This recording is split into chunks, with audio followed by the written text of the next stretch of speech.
Ассалаумалейкум достар, кайырлы таң. Міне ал енді келесі күнге де жеттік.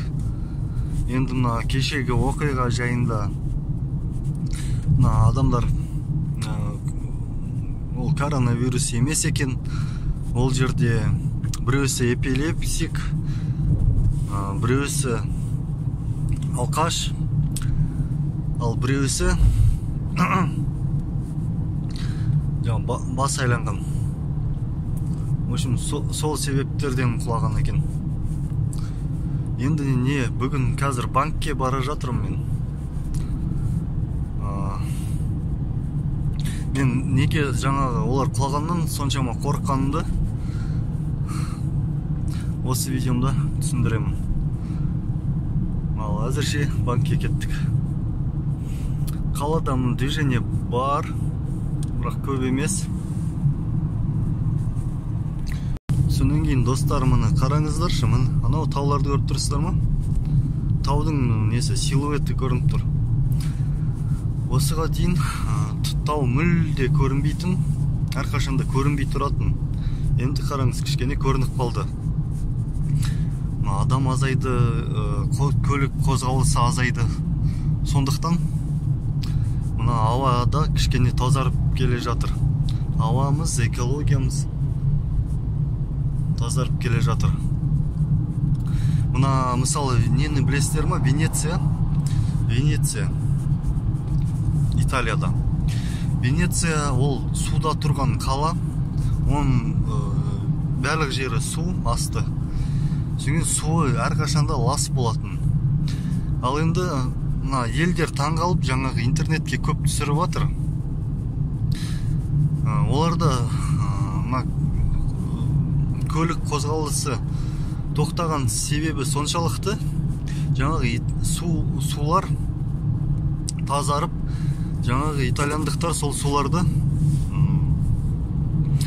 бейнеге түсіріп интернетке салуда. Енді бізде де сол жағдайды байқасаңыздар болады, ақырындап тазарып келе жатыр. Ал енді қазақтар неге коронавируске сондай мән бермей жатыр? Сол тұжырымымды кішкене түсіндіруге тырысайын сіздерге. Олардың түсінбей атқан себебі ол психологиялық тұрғыда. Олар өз-өздеріне психологиялық тұрғыда психологиялық ауыртпашылық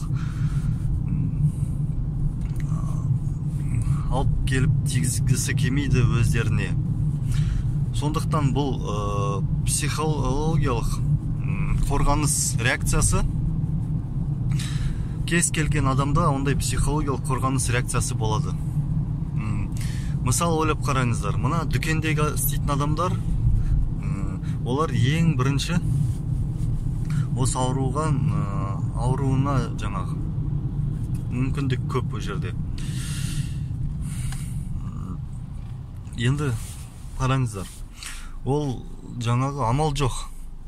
Тіршілік ету керек, нан жеу керек. Дұрыс қой? Дұрыс. Енді қараңыздар, ол егер жаңағы вирустан қорқып жаңағы жауып тастайтын болса, ертең ол вирустан емес, ол ертең аштан өледі емес пе? Ол да дұрыс па? Дұрыс. Сондықтан ол да подсознательно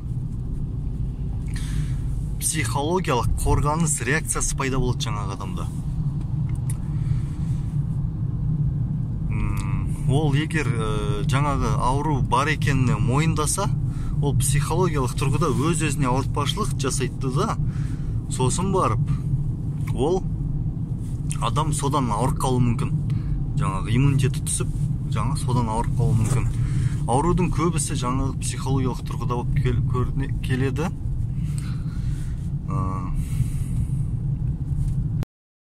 Енді әрине, бұның бәрі бұл менің пікірім, менің тек қана менің ойым осылай ағайын. Өз пікірлеріңіз болса, сіздер өз ойларыңызда қалуларыңызға болады, неге болмасқа. Бұл тек қана менің пікірім, соны айтайын деп тұрмын. Так, міне банкке келіп тұр, халық банк. қазір білеміз, істеп жатыр ма, графигі қандай, сол ақша бар ма жоқ па, қазір білеміз. Мына коронавирусымыз мына сыртқы ортада өмір сүру жағдайы қиындатылады да оған. Ол сыртқы ортада не выживает, жаңағы өмір сүре алмайды. Оған себептің бірі мына жаңағы Алматыда мысалы күн жылып кетті, бұл ультрафиолеттің әсерінен де, және ультрафиолеттің әсері, және біздің Қазақстандағы ауаның құрғақшылығы ол да қатты әсер етеді. Сондықтан бізде қатты солай тарамау мүмкін Италиядағы сияқты. Италияда ол жерде ауа ылғал, өте ылғал ауа. Сол мен ойым бойынша жаңағы сол ылғал ауадан тарап отыр ол. Өйткені мына картадан алсаңыз, қандай мемлекеттерде көп тараған алсаңыз, мына субтропикалық параллельде бүйтіп жаңағы сол мемлекеттерде көп таралған. Енді әрине бұл да бір психологиялық қорғау, бұл менің психологиялық қорғауым, мен солай ойлаймын. Сосын мына коронавирус жұғу үшін 3 түрлі жағдайда ол жұғады. Мына менің зерттеп білген мәлімдемелер бойынша ол жаңағы адамның мына сұйық, мына сілекей, мұрынбоқ, сол көзге тигеннің әсерінен ол одан тарайды.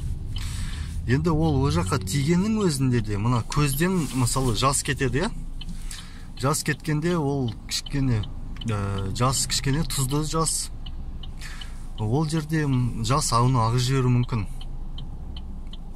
Ол бір. Екі, мұрыннан үнемі жаңағы біз ауаны үрлеп сөйтіп тұрамыз.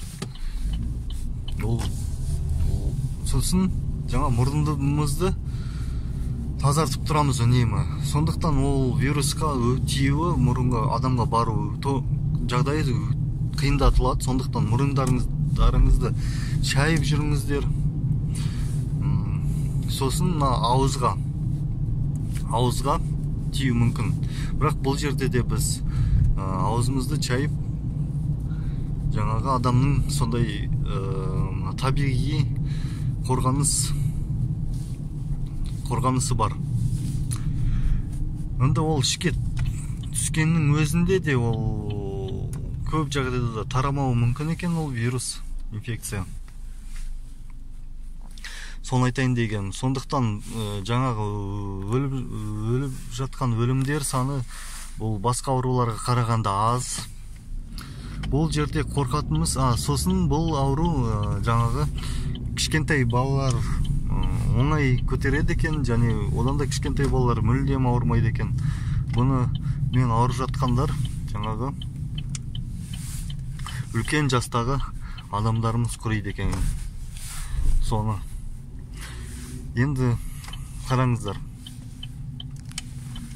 үлкен жастағы адамдарымыз құриды екен, ойбай мен жаспын, маған әсер етпейді екен деп сіз солай жүрсеңіз, ол да болмайды.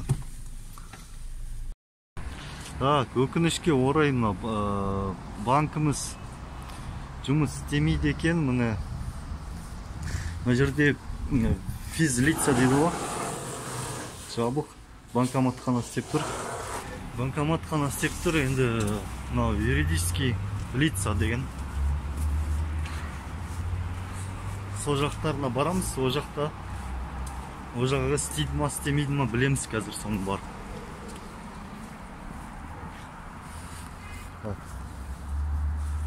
Кіріп келе жатыр. Опа, жабық. Мына пердемен жауып сапты. Қандай күндер істейді екен көрейік. Міне тұр екен. Халық банк. Так. Жұма, сенбі, жексенбі күндері істемейді екен. Калган күндері 9-дан 6-га дейін деп тұр. Ал енді карантин жағдайында білмеймін қандай график. Бұл дұрыс график бар, соны білмеймін. Мына банктың алдында мынандай орын бар екен. Әдемі жер. Кішкене 5 минут отыра тұрайық. Перекур. Енді қараңыз, жастар сіздерге бұл ауру жұқпайды екен деп жүре берген болмайды, дұрыс емес. Не сіздерде не үлкен аталарыңыз, әкелеріңіз жоқ па не? Неге соларды ойламасқа? Мен бірінші себептен бұл мынау бұл мен үшін емес, бұл солар үшін, сол кісілер үшін. Соны енді қолғапта сатып алым керек мысалы. Болмаса жаңағы антисептиктермен қолымды жақсылап тазартып жуып тұрым керек. Соңғы менің ойым бойынша мына Қазақстанда бұл ауру қатты тарамауы мүмкін. Жаңағы себептердің әсері ол мына ауаның құрғақшылығы біріншіден. Екіншіден бұл жаңағы айтып едім, ауаның құрғақшылығы. Екіншіден мына күннің ультрафиолеттің әсерінен. Содан кейін ағайын мына интернетте темекі коронавирустан құтқарады екен, арақ коронавирустан құтқарады екен деген нәрсені қойыңыздар, ондайға сенбеңіздер. Ол өтірік нәрсе. Темекі де, арақ та адамның жауы деп айтсақ та болады.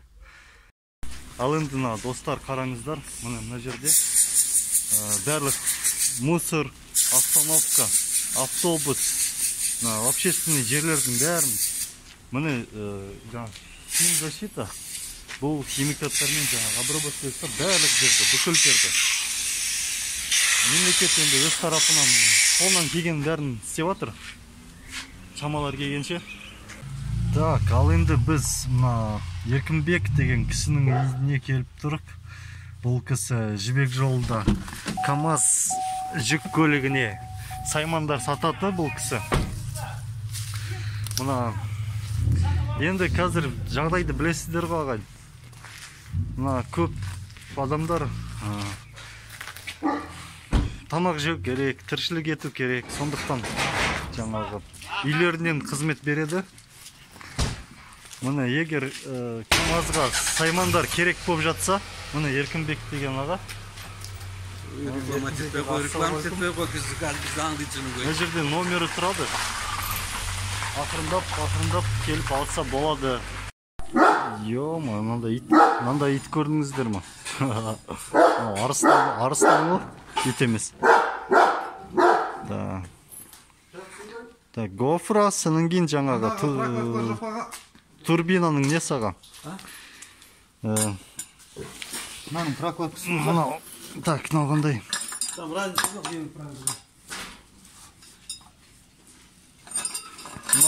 Жақсы бармаға мынаның что-то сапасы нашарлау. Жүп тұрған осындай екен. Жүп.